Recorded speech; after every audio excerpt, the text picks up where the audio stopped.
Hi there. Welcome once again to Shorty on the Fly. When last we met, I had shown you the Shaggy Disgrace, and today I'm offering the Shaggy Disgrace's better half, and this is the bride of the Shaggy Disgrace. So let's go ahead and get started. For a hook, I'm using a short shank wide gap jig hook on which I have slipped a tungsten pink metallic bead. I'm going to show you a little trick. These slotted hooks, jig hooks, give me a problem sometimes, and so I'm going to show you how to deal with that. I'm going to take and get some thread around the end of the hook here, and these beads just don't seem to seat right for me sometimes. So I've come up with this, and this helps quite a bit. And what I've done is put some thread on there. I'm going to go ahead and whip finish and cut that off of there. And then what I'm going to do is put just a little drop of super glue right on those thread wraps. And then I'm going to move the bead into position and set it right down on those thread wraps. And then that'll seat things nicely. Okay, and normally I will do this ahead of time. If I'm tying up a dozen flies, I'm going to do that on all of the hooks before I even get started. So I do have one that's already ready to go. It's all dried, and we're good to go here. So I'm going to get that in the vise, get the proper orientation. All right, and now we're going to go ahead and get our thread started on the hook, and I'm using black UTC 70 denier. And that's going to enable us to use a split thread technique later on. So I'm just getting the thread started on the hook. I'm going to work my way back here. And for the abdomen, I'm using small Mirage Opal Tinsel. That's kind of like the hot sauce of fly tying materials. And whatever you put it on, it just makes it a little bit better. I don't know what the fish see in it, but for some reason, it provides a great trigger. And I'm just going to run my thread back and down and around the bend a little bit. And then we're going to come back to the front. And then start wrapping. And this can be tricky. This is the small Opal Tinsel.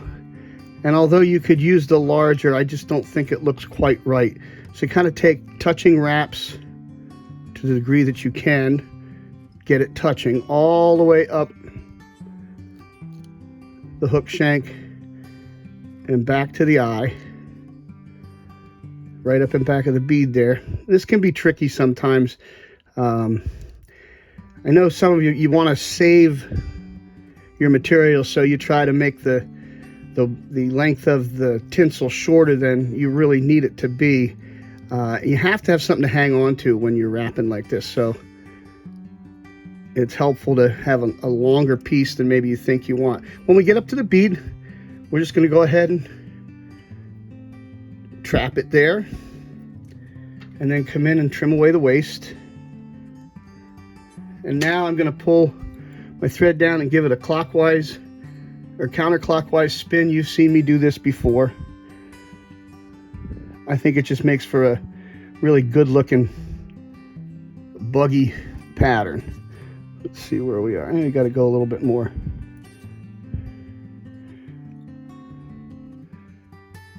Yeah, that's good. And now I'm going to use my point to open and separate the thread. Okay. And come in, and on one side we're going to put just a little bit of dubbing wax. And for the thorax, I'm using my blend. It's just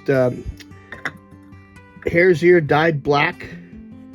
We're going to take little wisps, slide them right in there.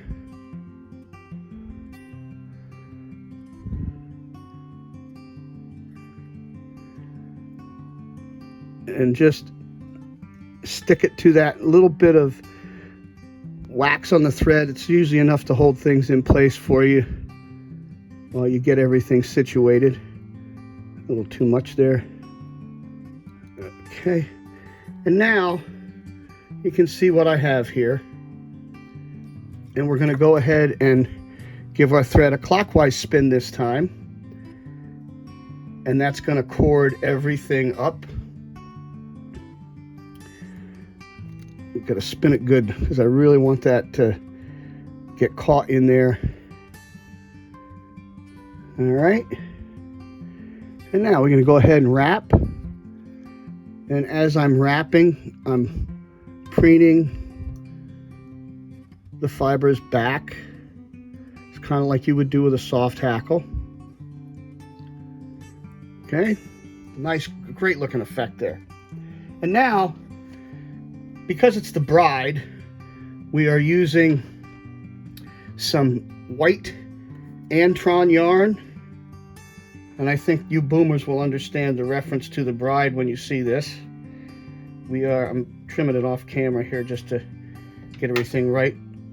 And we're going to lay that in. Come in and capture it with the thread. And then trim it off just the length of, the same length as your collar seems to be.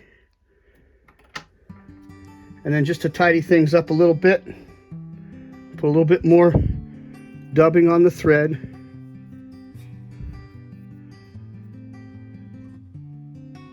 Put everything in place. And there we have it. Whip finish.